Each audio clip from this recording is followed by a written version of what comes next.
Pelakon Amiza Aznan memohon doa orang ramai untuk anaknya, Andre Mikhail yang mengalami kanser paru-paru tahap 3.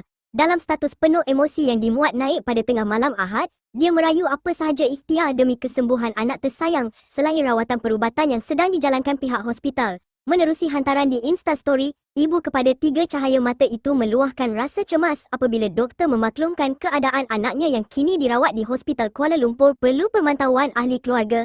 Assalamualaikum, kepada rakyat Malaysia, saya ibu kepada Andre Mikhail sekarang berada di hospital.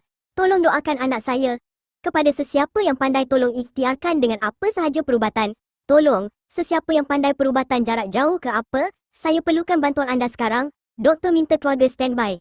Ya Allah, tolonglah kepada sesiapa yang bijak dalam bidang selain hospital.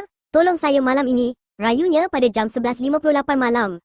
Perkongsian tersebut mengundang perhatian ramai pengikut dan rakan selebriti yang turut menitipkan doa agar keadaan anaknya dipermudahkan. Terdahulu, Amiza turut berkongsi ucapan ulang tahun penuh menyentuh hati buat anak sulungnya itu yang kebetulan menyambut hari lahir.